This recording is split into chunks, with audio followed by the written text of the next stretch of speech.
Hola Paulina, bienvenida al Hola, Malón de Caro.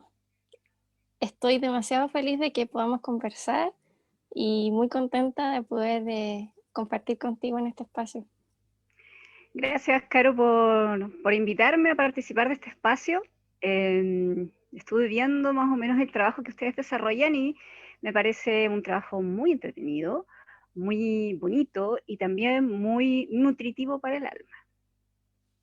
Ya, muchas gracias. Y tú también nutres el alma. Te Ah, conozco gracias. en tu faceta como comunicadora acerca de las tradiciones espirituales del mundo. Y de hecho nosotras dos nos conocimos en un año nuevo Aymara. Hoy día me estaba acordando de eso, en el ¿Verdad? cerro. Ahí nos ¿Verdad que ahí nos conocimos, de hecho. conocimos? Sí, a través de un Sí, amigo en sí, común, ahí nos conocimos, ¿verdad? Tienes exacto. razón. Sí, Hace sí, años ya. sí. Mucho, mucho, mucho tiempo Sí, atrás, 2006, 2007, por ahí. Así bastante. que hoy, hoy que, bueno, de alguna manera conmemoramos la llegada del hombre europeo al continente, a nuestro continente americano. Me encanta la idea de hablar contigo acerca de esto, pero desde un punto de vista distinto, que sea inspirador, que sea bello, que sea eh, sensible, ¿sí? Y en ese sentido, eres la persona privilegiada porque además eres administradora pública y tienes toda una mirada como conceptual y teórica acerca de cómo se distribuye el poder y cómo se administra el Estado, ¿sí? Entonces, me parece súper interesante en ti cómo convergen esas dos cosas, además de la intérprete cantante que tuvo el privilegio de cantar con Ennio Morricone. Entonces, en primer lugar, ay, Ahí sí. ahí sí, perdón, perdón, perdón, pero se cayó la señal acá, así que bueno, les pido disculpas a todos los que están viendo esto. Eh, no escuché tu respuesta, así que espero que los demás Sí, sí, porque no alcancé a ya, escuchar tu ya. pregunta. Así que Ah, dale nomás. vale, Sí, retomemos de ya. ahí.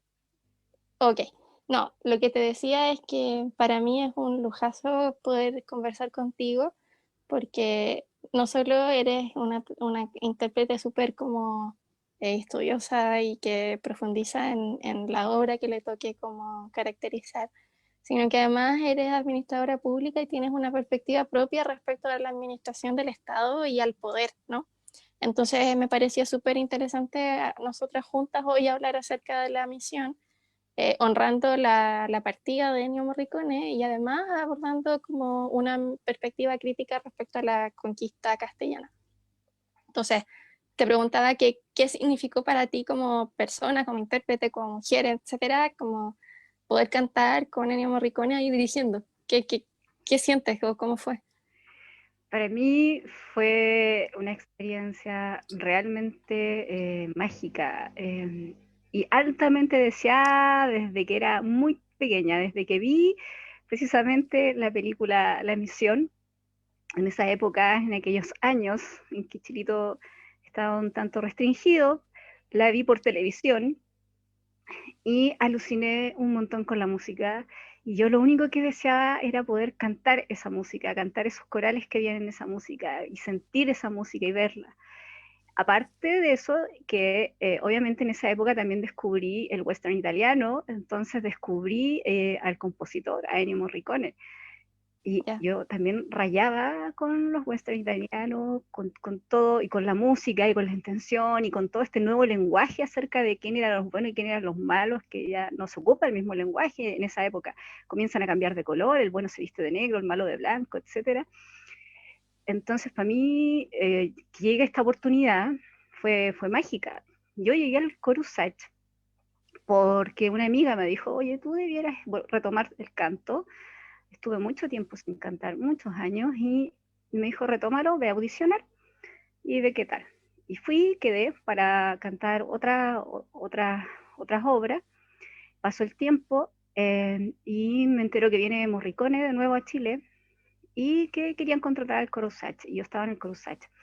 Yo dije, no, es que, por favor, que quede, que quede.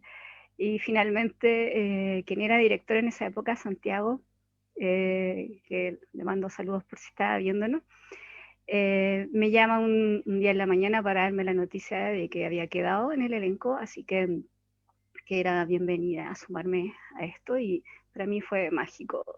Y lo único que quería era verlo al maestro ahí en persona. Y cuando me lo topé, bueno, es como bien cinematográfico, ¿eh? Es todo esto. Entonces estuvimos ensayando, porque obviamente te envían antes las partituras, antes todo, para que cuando él llegue ya estuviéramos, él llega a ensamblar. Entonces llegó el maestro de coro de Morricone, el maestro Stefano Cucci, que es una gran persona, un gran maestro también, que tuve también el honor de conocer. Y ensamblamos todo, empezamos a ensayar y el día que llega el maestro, nosotros estábamos ensayando y no nos dimos cuenta que él ya estaba sentado arriba escuchándonos y terminamos de ensayar y un poco ahí complicados con algunas partes que todavía no nos salían. De repente vemos que baja las escaleras, se sienta y quedamos helados, petrificados y él dice, ven. Y ahí dijimos, bien, le Oh, gustó. Y, ahí, wow. y después salgo del Sí. ensayo, voy subiendo las escaleras del lugar donde estábamos ensayando ¿Ya? y porque era como un foro, entonces yo iba subiendo las Ujú. escaleritas y como de por acá, en la parte de arriba, escucho que alguien me saluda en italiano, una voz, y miro los zapatos y dirijo la mirada hacia arriba muy cinematográficamente y veo que era el maestro que me estaba saludando y yo haciendo hablar de todo mi italiano básico, pero que algo sabía, lo saludé y para mí fue como tocar el cielo en ese minuto. ¿Por qué lo digo? Porque la gente debe pensar que es solo un compositor de música de películas, pero no es solo un compositor de música de películas. Ennio Morricone es uno de los grandes maestros modernos que ha sido capaz de traducir los sentimientos y las emociones de una historia y hacer digamos, de la música que acompaña las historias una obra de arte aparte. Él siempre Ya. dijo, la música tiene que estar al servicio del relato cuando él componía, Ujú. pero también puede transformarse en una obra de arte, en una creación propia, no solo un mero complemento.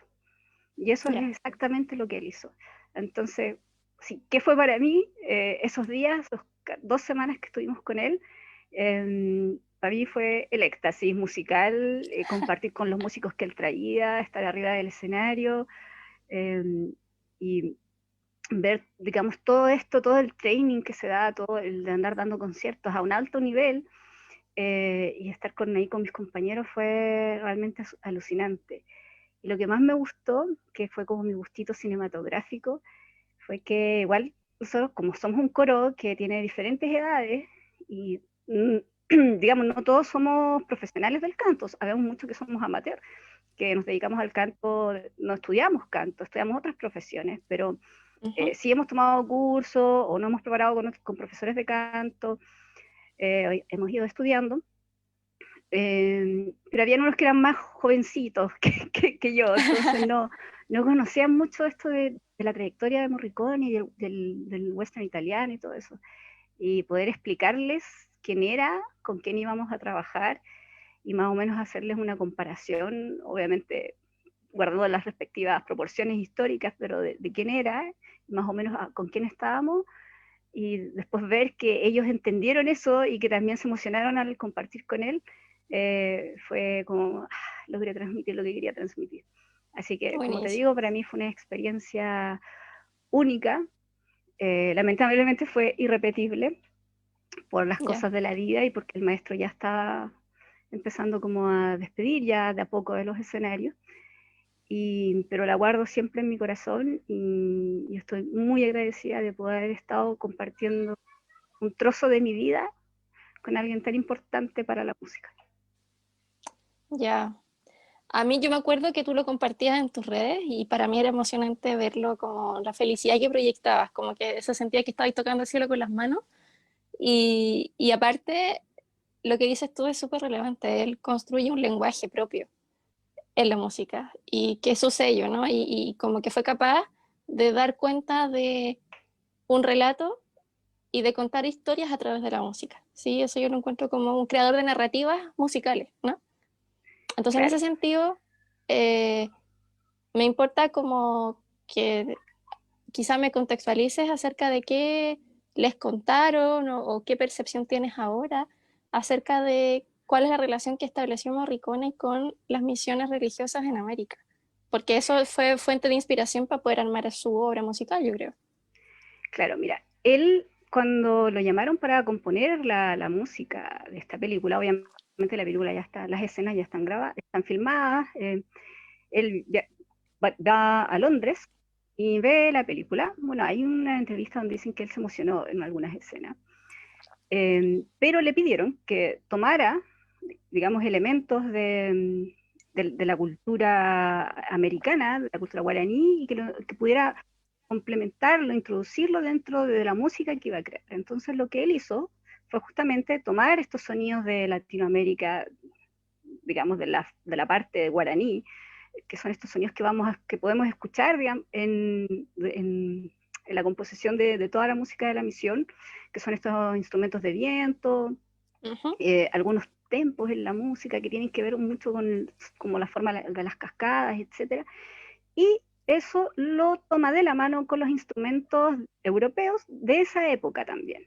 ¿Por qué toma lo de la época para ponerlo en la música? Porque la idea de la música es justamente retratar tu entorno, aparte de mostrarte las emociones, aparte de hacerte escucharlas y sentir las emociones, está describiendo un paisaje. Entonces, si él tiene que describir este momento en que está el tema de la división de tierras entre España y Portugal, él toma estos elementos y los pone ahí, los pone y con eso crea, y los hace dialogar precisamente a la par de las escenas, a la par de la historia que vamos recorriendo al ver la película. Entonces, esa es la gracia que él tiene. Y, por ejemplo, nos contaba su maestro coro, don Stefano Cucci, que él para componer el tema que es donde van estos dos coros, que supuestamente es la voz de los guaraníes, o sea, no supuestamente, va la voz del pueblo guaraní, del pueblo americano, eh, acompañado digamos, por esta llegada de los europeos, de esta cosa evangelizadora de los europeos, que lo podemos encontrar en el primer tema, así como en el cielo de la tierra, o ya llegando al final, que es esta parte del Ita Nostra, Telus Nostra. Ita Nostra, sí. Claro, ahí hace dialogar estos dos mundos. Y si escuchamos, así como en el cielo y en la tierra, vamos a encontrar que tiene un final dramático, porque lo que nos va contando es este grito americano, guaraní, de esta es nuestra tierra, esta es nuestra vida, esta es nuestra ira, esta es nuestra fe. Es un reclamo a esto que viene a imponerse, que empieza desde a través, digamos, obviamente de estas letras en latín, que tiene que ver con un latín de la época también, eclesiástico de la época, él también tomó eso y lo pone aquí, y viene este otro coro, esta otra parte europea que va cantando este tema evangelizador, por decirlo así. Y de pronto hace chocar, bueno, la composición tiene varias partes donde sube y baja, digamos, el sonido del coro, de los sopranos, que es el ta, ta, ta, ta, ta, esa parte, sube y baja de intención y de sonido, y en un momento chocan y termina, si tú escuchas, por ejemplo, el CD, por ejemplo, ahí se escucha casi como un balazo al final, así, ¡Pah! Sí, ¡paf! sí, sí. Y es un silencio. Y él lo que quiso representar ahí es justamente este choque, esta lucha de poder que hubo, de quién aplastó a quién, qué pasó ahí, esta cosa, porque después de eso viene un silencio sepulcral y ahí se lo deja a la gente. Porque también la película trata de esto, trata de qué pasa cuando España se divide de los territorios con Portugal. No estaba hablando todavía de la expulsión de los jesuitas de América, está hablando del momento en que, y tampoco está hablando de la llegada de los europeos con Colón, no, está en medio, es como en la línea de tiempo de este relato, está en medio. Entonces todavía estamos viendo en esta cosa de horrorosa que se dio. Entonces ocurre esto, este choque, este disparo, esta cosa dolorosa. Y de estas voces que él escoge que sean, digamos, representadas, digamos, por voces de la soprano, escoge que sean más dulces o más prístinas o que suenen como niños incluso, debido también a la visión que se tenía de los naturales de América en esa época. Ya, Entonces, a través de esa composición ya te está avisando qué es lo que viene más adelante. ya. ¿Y de qué se trata todo esto? O sea, de este encuentro explota y queda, aquí pasa algo y no algo muy bonito, sino casi como una tragedia que te la está anticipando ya, desde de entrada con ese tema así como en el cielo y en la tierra, y más encima el tema se llama así como en el cielo y en la tierra, tomando, digamos, las bases de las oraciones católicas. Ujú, Entonces es complejo. Eh, Siempre nos vamos a encontrar, yo diría que como compositor, el maestro Morricone, y como compositor también de cine, porque no solo compuso música de cine, también compuso otro tipo de cosas, sí. él acompañaba a la película, pero él también hacía una película con su música. Entonces uno puede ir viendo en su Mm, guión estas escenas, lo que él te quiere mostrar, lo que él quiere enfatizar, lo que él quiere que uno escuche y reflexione también sobre eso. mm, Entonces es como abrirte, tú puedes disfrutar la película, de hecho la película, la misión así como tal, no tuvo grandes premios en la época, ganó Globo de Oro, pero no ganó, por ejemplo, Morricone ganó, con la música ganó Globo de Oro, pero no ganó Oscar. De hecho fue criticada también la película en su época, no por la temática, sino por las actuaciones, por la historia, por el mm. guión, que no, que era muy malo, que el personaje de Niro no, le faltaba más profundidad, etcétera. Pero a pesar de todo trascendió. Yo creo que esta película trasciende, una, por la temática, Ujú.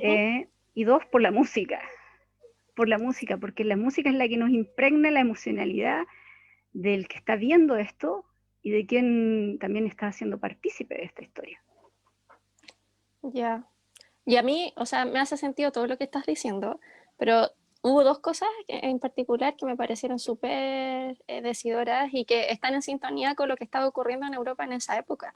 O sea, esto que dices tú de que nosotros somos los dueños de la tierra, que eso está en el contenido, en la obra misma musical, también lo está planteando Francisco de Vitoria con la Orden de los Predicadores en Salamanca y él es el principal como gestor de la mirada como desde la perspectiva jurídica respecto a que efectivamente los nativos eran los dueños de la tierra, no solo en el ámbito público, también en el privado, ¿sí?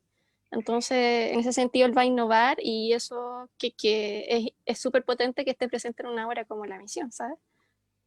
Sí, porque igual en esa época, en la época en que ocurren estos hechos, si lo vemos así como desde lo cotidiano, desde nuestra época, se cree que no había conversación al respecto y ya no había nada más. Pero a pesar de todo, sí se comenzaron a ver voces críticas al respecto. Las voces críticas, obviamente, de los habitantes de acá es obvio. O sea, tú estás acá en tu tierra, llega alguien que tú nunca habías visto en tu vida, de otro color, de otra forma, y llega con los modales que tú no compartes y que no entiendes. Pero Mm, desde Europa sí comenzaron a haber voces críticas, y sobre todo, por ejemplo, a través de misioneros independiente si ujú, venían a imponer una religión que no es propia de los pueblos de acá.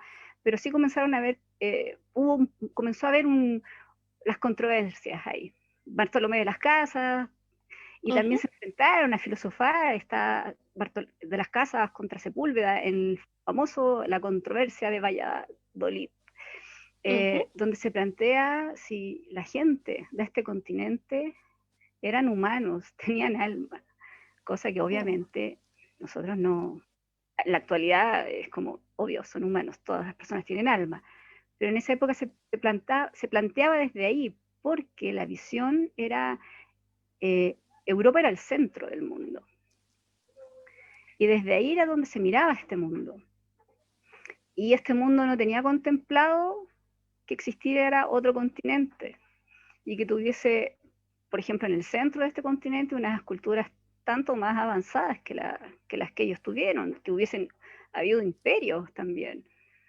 Mm, Entonces, y tampoco tenía contemplado pueblos con unas cosmovisiones, ya sobre todo yendo más al sur del continente, con cosmovisiones súper ricas, profundas, y que si uno las toma ahora y te das cuenta y dices, ah, ya, pero es que no construyeron pirámides, por ejemplo, los pueblos de acá de Chile. Pero, o sea, ya, bueno, ¿qué tiene que hayan construido pirámides o no? O sea, te has puesto a leer la cosmovisión que hay, la cosmogonía, la forma de ver el mundo y lo que tú compartes con ellos es profundo. Hay incluso claves que podrían servirnos para hasta para el psicoanálisis propio de cada uno, o cómo poder restaurar y equilibrar nuestra psique personal e incluso social, y también tiene visiones ecológicas, etcétera, sociales, políticas. Entonces, Europa no tenía conocimiento de esto, no, a pesar de que están los nuevos descubrimientos, de que hubo pueblos que viajaron y pararon acá con este continente, pero no hubo mayor relación, ni legado, ni digamos, este choque fuerte que hubo. Pero Europa no conocía esto, y de hecho Colón se murió creyendo que había llegado a la India, a las Ya, Indias. Colón no, no se enteró de nada. y de hecho leí por ahí que había una resistencia de él por creer que había llegado a otro lugar. Ya, Entonces, dentro de todo, digamos, en lo político de Europa en esa época, estaba la resistencia de decir, o sea, sí, llegamos a otro continente. O sea, es como poder entender que aparezca otro planeta, por ejemplo, para nosotros, ahora sobre nuestras cabezas. Y decir, no, es que eso no es otro planeta, es una nube.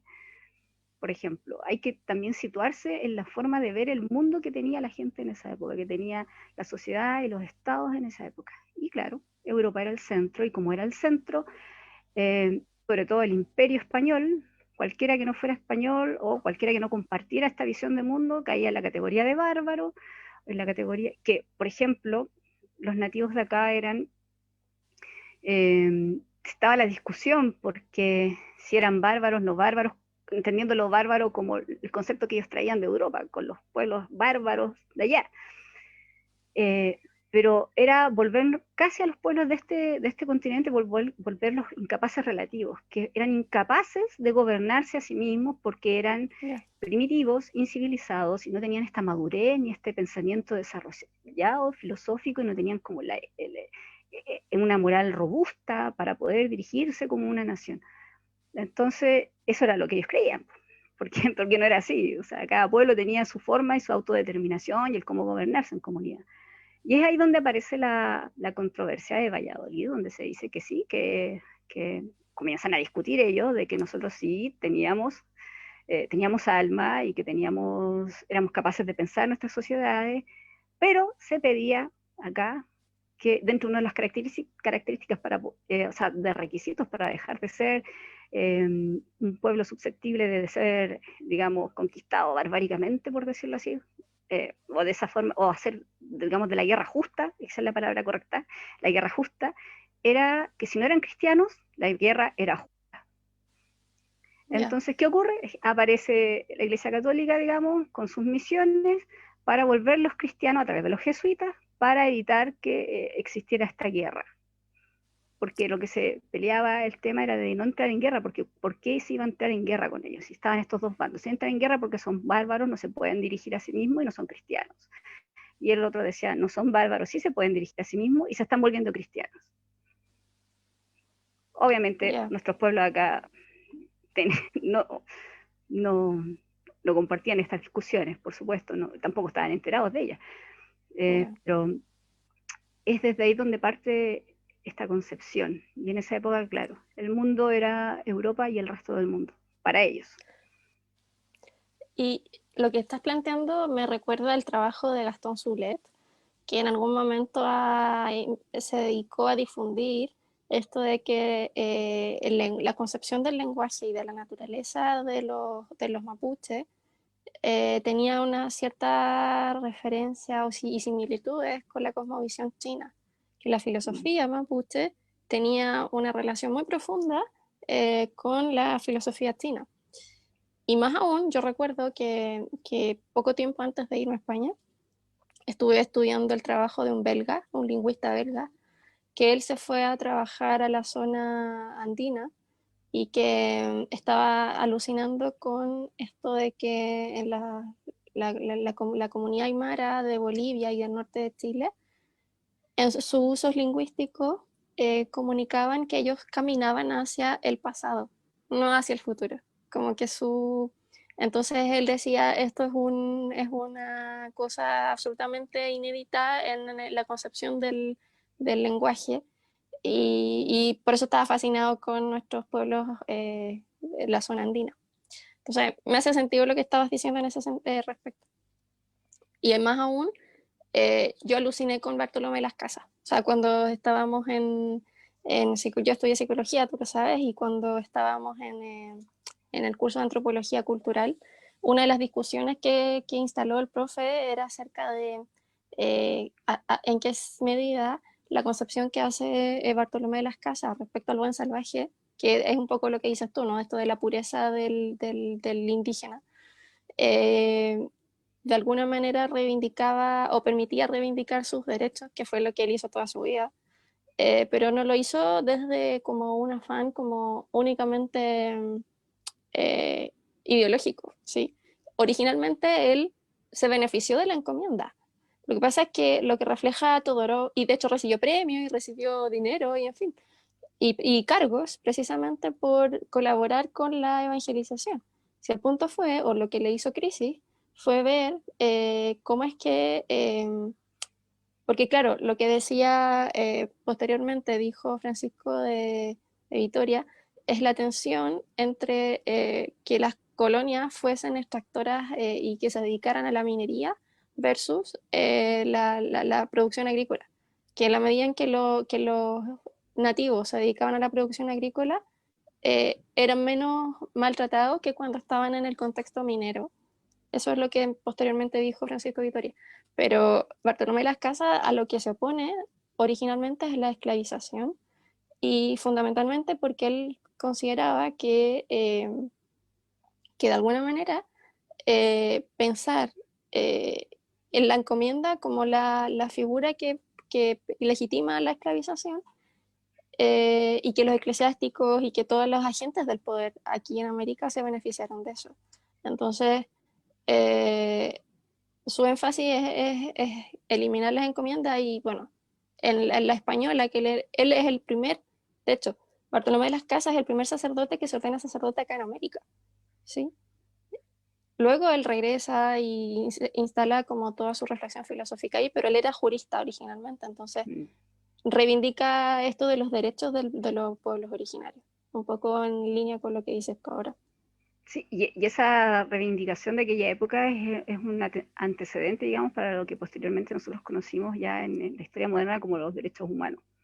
Fue la primera conversación, discusión filosófica, jurídica, a un nivel ya, digamos, más público y estamental, por decirlo así, respecto a los derechos de las personas. Claro, se Uh -huh. discutía algo que actualmente para nosotros llega a ser un poco aberrante, pero en la época y al pensamiento de esa época no lo era. Y claro, o sea, el tema de las encomiendas es como decir una cosa, pero en realidad se hacía otra.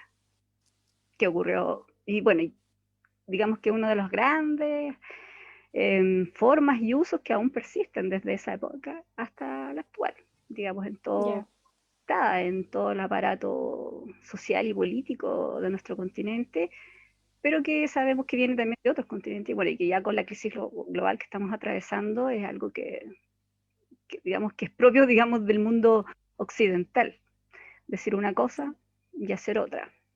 A pesar de Yeah. que hubo algunos por ahí que tenían fama de ser súper, no, ellos dicen lo que hacen, pero no, en la actualidad podemos ver que no era tan así. Y eso también produce un quiebre, y esos los famosos cambios de paradigma. Y eso sería Ya, entretenido también analizarlo en la música. ¿Qué música es la que va a salir ahora? Que la música empieza a reflejar esto, el ritmo de la música, tum, tum, los tiempos, que ya. es lo que hizo Morricone, digamos, al recoger esta historia y esta fase histórica para esta película, que es La Misión.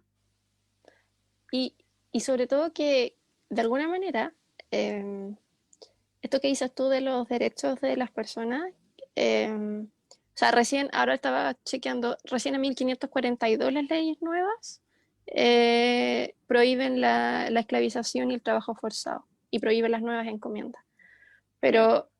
Pero lo que nos contaba Todorov en su perspectiva acerca de la historia de América es que muchas veces evangelizaban y bautizaban y hacían cristianos, pero muchas veces también desde la jerarquía eclesiástica evitaban bautizar porque si eran cristianos tenían derecho. Entonces, Exacto. ahí estaba esa tensión que dices tú entre lo que se dice y lo que no, y de qué forma se manipula un poco esos usos administrativos después, ¿no? Y eso lo podemos ver en esta película. ¿En qué parte? Eso es. Cuando vemos que Jeremy Irons, a través del personaje el padre Gabriel, va con don Rodrigo, que es un esclavista, un mercenario vuelto sacerdote, van a esta misión y preparan a este pueblo y digamos, y a este grupo de guaraníes y les enseñan a cantar y después lo llevan justo delante del obispo, creo que era, para que observe que realmente son cristianos, porque mire, cantan en latín y cantan las canciones que nosotros cantamos. Y él obviamente Ujú. con una frase bien ofensiva dice que no. Ya, Entonces, claro, que no lo convence esto, que para él es un teatro, digámoslo. Porque dependiendo de eso, era si eran esclavizados o no. exacto. Sí, Y sí. obviamente las riquezas, todos los países en la actualidad, los grandes países que cuentan con grandes niveles de calidad de vida y qué sé yo, la mayoría de ellos, no todos, la mayoría de ellos, tiene el nacimiento de sus riquezas en este famoso encuentro de dos mundos. Ujú. Entonces el origen de las riquezas a través del mundo tiene orígenes oscuros. Siempre ha sido a través del saqueo, del robo, en este continente, de un continente a otro, en el mismo continente de allá, entre ellos mismos. Entonces, si partimos de esa base, es obvio que van quedando heridas y quedan fracturas en las almas de las sociedades, en las psiques sociales, que tarde o temprano vuelven a aparecer y vuelven a hablar fuertemente como lo que está pasando ahora. Que, Ujú. que podemos asistir a un revisionismo occidental, digamos, de la historia. Digo occidental porque no sé si Sí, en claro. Oriente están revisando su historia, por ejemplo. Puede que sí, También, por ejemplo, los países también. árabes están Sí, en revisando, el mundo árabe musulmán, sí. están revisando. Sí, Entonces, sí. el mundo completo está haciendo una revisión de su historia. Bueno, Mm. basta pasar, digamos, por Facebook y ver, por ejemplo, los comentarios del día de hoy. Hay gente que pertenece a la península ibérica, vamos a decirlo así, que dicen, oh, Sí. es que hay que pasar página, esto ya ocurrió hace mucho tiempo. Pero es que 500 años es como decir antes de ayer. Nada, nada. Las historias de invasiones en Europa pueden tener 1500, la época del Imperio Romano, etcétera. Desde los fenicios. Ahí, claro, ahí yo creo ya les adjudico, tiene razón, ha pasado mucho tiempo. Pero América, Europa con respecto a América no es mucho el tiempo en realidad. ¿Por qué no es mucho el tiempo? Porque nosotros hasta el día de hoy asistimos a las consecuencias de lo que ocurrió, de lo que pasó Ya. y de lo que sigue pasando. Y ante eso, eh, los mestizos, que somos los herederos de este choque, de este terrible choque que hubo, llamado por muchos invasión, saqueo, por otros conquista, encuentro de dos mundos, y bueno, eufemismos hay para todo. Hay una fractura, Ujú. el alma, la psique está partida y debemos sanarla. ¿Y cómo se sana esto? Es complejo. Yo soy partidaria de abordar, digamos, esta psique social, también tomando un poco las herramientas de la sanación, de la psicología personal y transpersonal y todo lo que podamos echarle mano a eso. ¿Por qué? Porque cada país es como una persona, cada continente es como una persona. Entonces, obviamente va a haber, cuando una persona está con un trauma, va a haber un momento en que va a salir de ese trauma, va a salir del shock. Ujú. ¿Cuánto tiempo duró el shock en América, por ejemplo? El estado de shock. Ujú. ¿Qué pasa cuando sale América del estado de shock? Porque América no se llamaba América. Un día nuestros pueblos se dieron cuenta que ya no que no se llamaban, que no tenían el nombre, no sé cómo pronunciarlo, lo tengo aquí en la mente, pero ya la, perdón, si no Había me... Yala, había Yala. Gracias, eso mismo.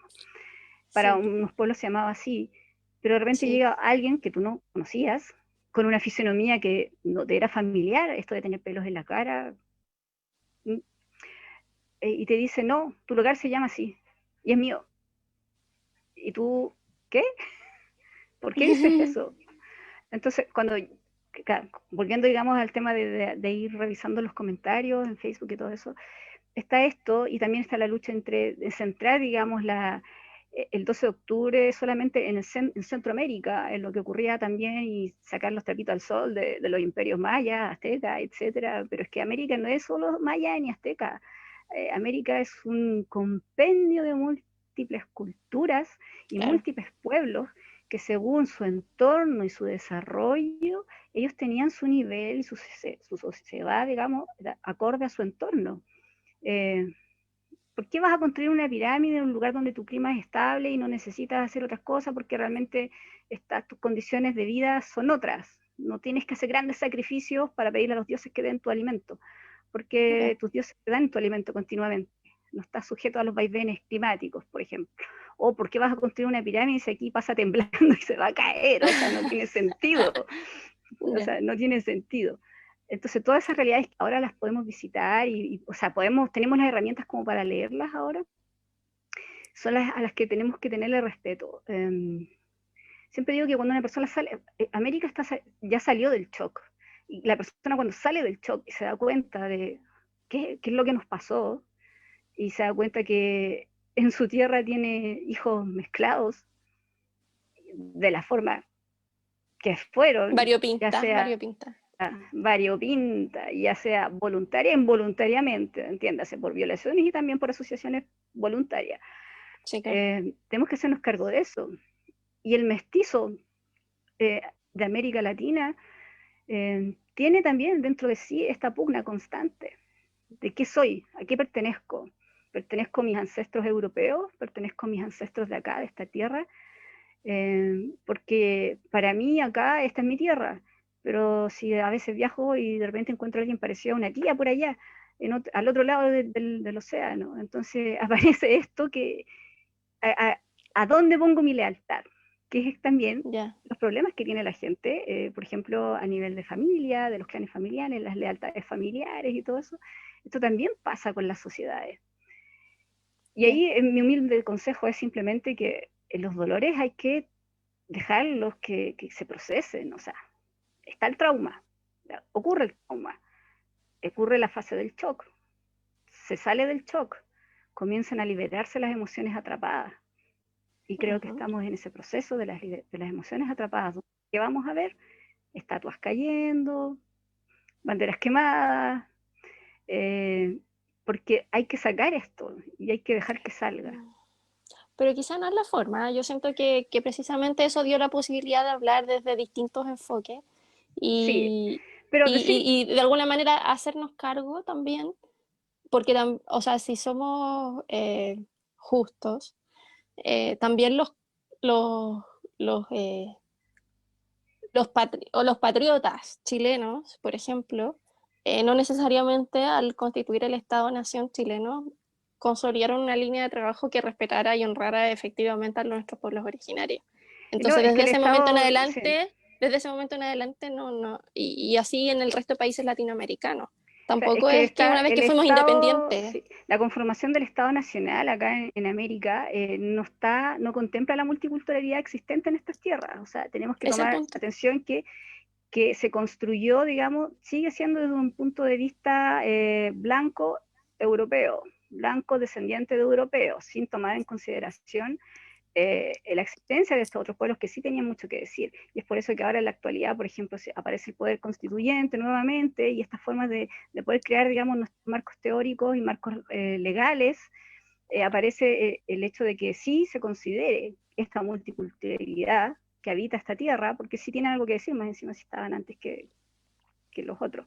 Ahora, respecto con que no es la forma, yo creo que ni siquiera podemos juzgar la forma. Cada uno tiene sus formas de Ya, enfrentar los traumas y de liberar los traumas. ya. Pero yo ante eso prefiero mantener la postura del respeto. ¿Por qué? Porque la psique, tanto individual como social, obedece a otros parámetros, no obedece a parámetros lógicos Ah, entonces se libera. Por ejemplo, si tú estás en shock y hay gente que hay que cachetearla para que vuelva, por ejemplo, así, reacciona. Eso es un ejemplo burdo, pero es un ejemplo. Y está con un ataque, por ejemplo. Y ahí se calma. Es un ejemplo burdo, lo sé. Pero es esa fase, a eso me refiero. Es como, respira profundo, porque son las consecuencias de un continuo de errores tras errores y tratar de tapar el sol con un dedo y meter los problemas debajo de la alfombra. Ahora hazte cargo. Cargaste Ya. un volcán y el volcán explotó. ¿Qué vas a hacer? Bueno, control de daños, por ejemplo, que podemos aplicar, pero eso tiene que salir de alguna forma. ¿De qué forma? Bueno, eso es una sociedad consciente que tiene que crear los parámetros para que sus traumas, sus propios traumas sean procesados de una manera sana y de una manera Ese que es el punto. permita construir. Pero en este instante en el cual estamos, si nunca fuimos una sociedad sana, si la historia moderna está construida sobre traumas tras traumas, es imposible que pidamos de un día para otro que tengamos parámetros sanos. Estamos construyendo parámetros sanos, vamos hacia cambios, estamos en medio de un cambio de paradigmas enorme, estamos soltándonos de estos paradigmas, entonces por eso que vemos este caos alrededor del mundo. Entonces, mientras está cayendo esta torre, esta gran torre, que obviamente los materiales de los cuales está hecho no nos van a servir para construir de nuevo, de hecho está cayendo desde los cimientos, debemos empezar a crear materiales nuevos. Y es lo que Ya. como sociedades a nivel global se tiene que construir. Y ahí recurrimos, por ejemplo, a la nobleza de los materiales nobles, que siempre han sido ocupados en la historia. En este caso, Y los el arte. materiales nobles de las sociedades. Por ejemplo, el buen vivir de nuestros pueblos. ¿Qué Ah, significa eso? Esta conexión interrelacionada, esta cosa no ya tan, esta cosa no depredadora del entorno, sino entendiendo que estamos interconectados y que si yo me saco un dedito, ese sacarme un dedito va a repercutir más allá. Entonces, no ujú. es llegar y sacar un dedo, no es llegar y sacar un árbol. ¿Por qué? Porque afectas el clima, afectas la acidez de la tierra, afecta la polinización y eso a la larga afecta también el tipo de alimento que vas a cosechar, etcétera, y pueden subir los precios porque ya no vas a poder sacar de ahí de donde estás tu alimento, vas a tener que ir a otro lugar más allá, etcétera. Es toda una cadena interconectada de efectos y de De evoluciones interdependencia. y de interdependencia. Entonces, por eso, Mm. por ejemplo, en estos procesos que son tan traumáticos, ya sea para quienes fueron invadidos como quienes invadieron, eh, sobre todo los mestizos tenemos que parar en un lugar de entender que sí, que tenemos una parte que está dañada y tenemos una parte que dañó. Tenemos que reconciliarlas adentro. ¿Y de qué manera las reconciliamos? Bueno, reconciliando también nuestra propia existencia, viéndonos a nosotros mismos quiénes somos, de dónde venimos, cuál es nuestra historia, como individuo, como sociedad, como continente y como tierra completa toda al final. Porque al Ya. final compartimos, a la larga todos los países comparten ciertos valores, que son los valores Mm. humanos, que hablan también, por ejemplo, Jung, esta cosa de los grandes arquetipos, por decir así, que se comparten. Entonces hay una base. No es que el que viva en Mongolia es completamente distinto a mí. No, no, no. Tiene formas distintas tal vez de hacer lo mismo que haces tú, pero tal vez son sus formas las diferentes, porque están dadas por su entorno, su contexto, bla, bla, bla, Contexto. pero eso. Entonces, sí, como resumiendo esta pequeña línea, yo creo que en la actualidad estamos asistiendo a las consecuencias al salir este shock, digamos, de este shock planetario en todas las partes, en diferentes países. Y cada país está con su propio relato al respecto, solucionando temas que no tenía resueltos. Ya. Y ahí sí. Se me acaba. Ahí sí. Yo solo, en función de lo que estás diciendo, me interesaría un montón que nos comentaras un poco entonces acerca de esta nueva mirada, ¿no? Que supuso la misión para mucha gente que en su vida cotidiana nunca había tomado contacto con estas contradicciones que vivieron los sacerdotes o lo que significó la conquista en esa zona guaraní. Eh, y en general en el continente, eh, quizás sea necesario como era necesario para Morricone mostrar a través de su lenguaje musical un paradigma acerca de la historia, su mirada acerca de la realidad y en ese sentido probablemente para cualquier persona que interprete y tú en el proceso de estudiar la obra y poder como participar en el proceso de montaje, eh, de alguna manera está en juego esa semiótica musical de que no da lo mismo decir determinada cosa de una forma, sino que al decirla con determinados énfasis en el uso de la voz o en la expresión facial, etcétera, se permitía comunicar cosas que no son tan obvias, ¿sí? Entonces, a lo mejor nos podrías comentar algo al respecto. Claro, por ejemplo, para interpretar estos trozos de la misión, en el marco de los conciertos que él estuvo dando acá en Chile, el maestro Cucci nos explicaba cuál fue la intención de lo que el maestro Morricone quería plasmar en esa obra. Entonces, al contarnos esto de los dos coros, del Vita Nostra y el no me sale la palabra ahora, pero de lo otro, nos iba diciendo, acá va el relato de los indígenas, de los guaraníes, y acá va el relato del europeo. Entonces, vayan sintiendo esto, vayan sintiendo cómo se va sintiendo para que sientan la fuerza de poder interpretar, por ejemplo, la línea que cantaba Vita Nostra, Telus Nostra, a la línea que va cantando el europeo, en cuestión que viene llegando. Porque igual se puede tomar, porque si pensamos que ya vienen los evangelizadores católicos con todas sus buenas intenciones, pero también con toda esta otra historia y este otro relato que se hizo una cosa y se hace otra, Sí. También es como absorber esto y poder entender y también no juzgar, porque, o sea, no podemos juzgarlo con los ojos de ahora, lamentablemente, tenemos que entender más o menos en qué estaban ellos con los otros y poder verlo desde ahí. Y desde esa sensación, desde ese sentimiento, desde la aproximación máxima que podemos hacer, porque nunca va a ser como tal, traspasar esta emoción a través de las voces hacia quien lo está escuchando. La gracia, por ejemplo, de trabajar con un compositor vivo es que tú puedes entender inmediatamente el pulso del momento en que él lo escribió porque él te lo dice. Porque los grandes compositores de música clásica, en la época que ellos compusieron no había en qué grabar, por ejemplo. Entonces solo quedó escrita su música. Y yo me acuerdo de un programa donde salía Rip Keller, que es un pianista, y él explicaba esto del tempo, y decía, entonces aquí tenemos que aproximarnos a cómo ellos se movían, y esto puede sonar un paso, y ahí yo entendí esto del tiempo de la música, de esto de lo que rodea, de lo que vas viendo y lo plasmas en música.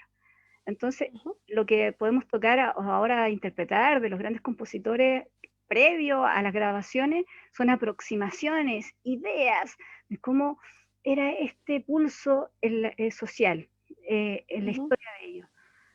Pero con Morricone, como lo teníamos vivo, y como también él compuso, obviamente, música para historias contemporáneas, de ficción y no ficción, entonces, en el caso de, bueno, esto también era ficción, pero digamos, tiene un correlato histórico, podemos entender lo que él quería transmitir.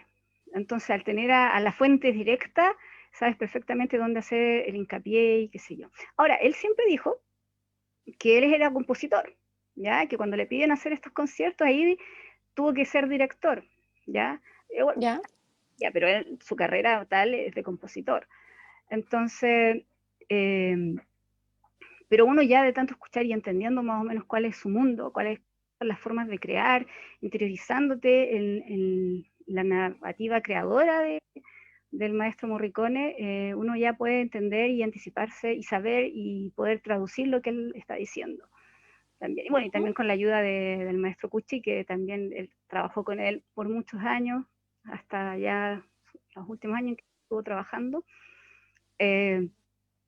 Y también te entrega esto, te explica el mundo de Morricone. Él tiene un libro, él creó un libro ahora, escribió un libro el maestro Cucci acerca de la forma de crear de Morricone, del universo creativo de Ennio Morricone. No sé si estará en español, creo que sí. Y ahí podemos entender a este compositor que, como insisto, en la cultura popular no es un mero compositor de películas, es algo mucho más profundo y mucho más grande que eso. Es el contador de la emoción y del tiempo de la época que hemos estado viviendo y de lo que hemos podido ver también. Como un reflejo de la cultura, ¿o no? Sí, es absolutamente, la música es cultura, la música, y también desde su perspectiva, porque él es un hombre italiano que no hablaba inglés y no lo iba a hablar, no le gustaba que le hablara en inglés, tenía que ser en italiano, y se entiende porque era orgulloso de su cultura, de su idioma. Eso. Sí. Y pobre de aquel que le dijera que él escribía música para Spaghetti Western. O sea, ¿usted acaso, aún me acuerdo de una entrevista que dijo, ¿acaso usted ve Cazuela Western? Una cosa así, le dijo al periodista. Eso es un insulto. Guau. Western italiano. Nunca digan Spaghetti Western, porque no es honrar la memoria del maestro. A él le gustaba decir Western italiano. Entonces, claro, te sitúas a través de su mirada, y al tenerlo vivo en ese minuto era nutrirse al máximo de eso y poder entender cómo alguien es capaz de traducir lo que está en tu entorno y no pintar un cuadro, sino que pintar una partitura. Las partituras son paisajes visuales, emocionales, que tienen letra, que tienen estructura, que no solo te describen un paisaje de la naturaleza, sino que te describen también un contexto social, político, incluso el latir nervioso del corazón social del momento. Claro, Así sí, que es por eso que esta obra refleja, por ejemplo, la naturaleza, refleja la concepción europea, refleja este mundo indígena que había acá, el Amazonas, las cataratas de Iguazú, donde fue filmada la película, refleja todo eso y está en eso. ¿Por qué? Porque es el paisaje que acompaña esto. Él está tomando lo que se puso en la pantalla y te lo está traspasando también en música. ¿Para qué? Para que te sí. llegue la emoción y la puedas sentir, no solo ver, bien la sientas. Ya. Sí, aparte transmite su mirada acerca de la realidad de la época también, y es como con la amplitud que solo un genio como él puede hacer, yo creo. Sí, Eh, sí. eso. Yo te agradezco infinito, Pauli, que hayas estado con nosotros, que nos hayas compartido tu experiencia y que nos sugieras líneas interpretativas acerca de la película y de la obra musical de Morricone. Y te quisiera invitar ahora a que nos cuentes dónde te pueden seguir, qué estás haciendo, porque no, queremos como de alguna manera también proyectar tu labor como en la vida cotidiana, ¿no? Sí, bueno, yo hago muchas cosas en realidad. Bueno, ahora siendo miembro del coro USACH en este momento, bueno, el coro está realizando ensayos, digamos, online para no perder el training, y ahí, bueno, cada uno ha tenido que jugar un poco con el tempo. Entonces, hago eso, no he estado muy metida en eso, que hago mi media culpa al respecto con mi coro, porque lamentablemente he tenido que estar dedicado a otras cosas, justo esos días y a esa hora en que nos tocaba el ensayo, pero ya estoy saliendo de todo esos rollos. Pero a mí, yo hago otras cosas y me dedico también, por ejemplo, a las ceremonias y a los ritos, a ritualizar y ceremoniar la vida de las personas en pos de poder establecer un protocolo en la psique de la gente y sanar los procesos y los ritos de paso de la sociedad. Es complicado el tema, pero suena medio enredado, pero en realidad no. Soy, digamos, que transito una alternativa espiritual diferente a la tradicional, donde la gente que puede estar agotada de lo tradicional quiere buscar algo espiritual que lo conecte, digamos, con las raíces, con la naturaleza y con el entorno. Me pueden encontrar en Instagram y en Facebook como No Lava Ceremonias. Instagram es nolava.ceremonias, no lava con B corta y sin acento. Y en Facebook No Lava Ceremonias, tal cual. Y ahí pueden encontrar este trabajo que tiene que ver ya más con un contexto de desarrollo espiritual, personal, y qué sé yo, de meditación y todo lo demás. Pero que me gusta también unirlo a todos estos temas, porque yo podré estar meditando, pero estoy súper consciente de que estoy inserta en una sociedad y que tenemos que construir nuevas formas de poder entendernos, porque si no, si la humanidad no se entiende, la Tierra va a seguir sin nosotros. Así que debemos entendernos y por dignidad debemos hacerlo. Así que me gusta mezclar todos estos mundos habidos y por haber, y la música también me gusta, es la forma que tengo de que mi alma se exprese también, y los invito a ver las películas donde Morricone ha musicalizado, porque se van a encontrar con películas que tienen nuevas narrativas, tienen nuevas músicas, escuchen la música de él, enamórense de su música, enamórense de ese pulso que estaba en el alma de esa persona que pasó por nuestras vidas y que yo agradezco profundamente haber conocido, y que soy muy feliz de todavía mantener, por ejemplo, contacto con el maestro Cucci, porque para mí es un honor haberme topado con esas dos personas, de la misma forma que también es un honor toparme con los creadores nacionales, que también nos piden al Corusach unirnos a sus creaciones, Ya, porque si no hay música, no hay alma. La música rescata el alma de las personas en épocas de crisis. Y estamos transitando una época de crisis. Y a la música se le está dejando de lado. Sobre todo en esto, la música que es coral, que es grupal, que es de orquesta, que ha sido el tempo de toda la historia de la humanidad.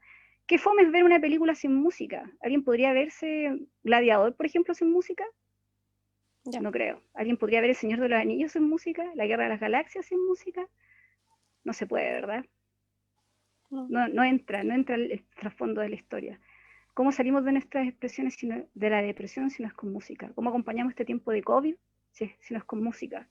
Y es ahí Ya, donde tenemos que hablar como sociedad al respecto, donde entregamos, ya. cómo respetamos y valoramos también a quienes están salvando nuestra psique, que a través de la música. Yo resueno con lo que dices. Invito a todos los que nos están viendo a que nos sigan en el Malón del Arte. Estamos haciendo estas conversaciones en forma bastante regular ahora. Y desde esta plataforma nosotros estamos también difundiendo Defendamos la Sinfónica, porque de alguna manera lo que estás planteando alude también al peligro del financiamiento de los cuerpos estables de la Universidad de Chile.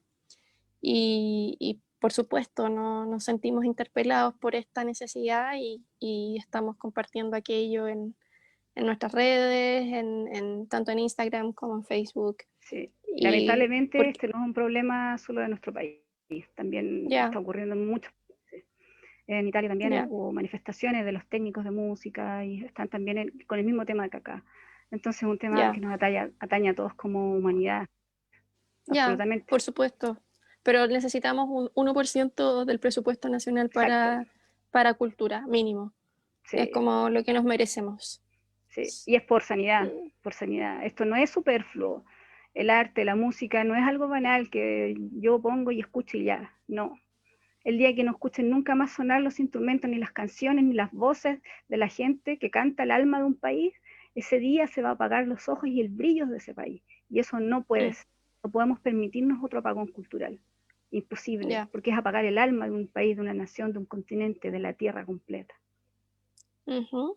Sí, me hace sentido. Y también reiteramos la relevancia de los compositores nacionales. Tú lo decías, la Sinfónica tuvo la misión o ha tenido la misión de dar a conocer el trabajo de Próspero Bisquert, de un montón de compositores nacionales que sin el trabajo de la Sinfónica no habrían sido difundidos. Así Exacto. que entonces también al respecto nos ponemos la camiseta y estamos respaldando la demanda por salvaguardar de alguna manera ese patrimonio musical que de alguna manera caracteriza nuestra identidad nacional también. Sí, Ya es porque ahí hora, nos escuchamos. Ahí nos ya, escuchamos. La música chilena no suena igual a otra música. Tiene cosas diferentes. Se escucha, por ya, ejemplo, los caballos corriendo a través de la zona central, se escucha el viento que baja de la cordillera. Si ustedes pudieran sentir eso, se darían cuenta. El taca, taca, taca, taca, taca, taca, taca, taca. Eso es típico chileno, es como pum, pum, pum, pum. sí, Habla de un pueblo, habla de una nación. Y bueno, Chile es un país prolífero en música, prolífero en artistas, y no podemos permitirnos que no tengan cómo sobrevivir. Eso es un absurdo, es de una ya, crueldad única. ya. Pero además, o sea, cuando se decreta la conformación de los cuerpos estables de la Universidad de Chile, eh, era con el fin de sostener la creación nacional y con un sentido de Estado. Exacto. Entonces, que ahora pretendan quitar presupuesto y que en la práctica no sea factible la implementación de algo que es política de Estado, es grave, es gravísimo. Es gravísimo. Sí, es gravísimo. La gente tiene que enterarse, tiene que educarse. Ya, Educarse para comprender cuáles son los márgenes de este juego social que estamos teniendo y para entender que las prioridades hay que revisarlas, establecerlas y ponerlas en justicia, en una justa visión de medidas y demandas que tienen que ver con el buen vivir, que no tiene que ver con ya, eliminar a alguien que sea distinto a mí, sino que hacer de todos partícipes de una sociedad y de qué persona estamos construyendo para crear sociedad. Infinitas gracias, Pauli, por esta conversación, por todo lo que nos has compartido y te invitamos a que sigamos impulsando el conocimiento de nuestra música y de la música en general. Muchas gracias. Cuando guste. Gracias a ti. Un besote.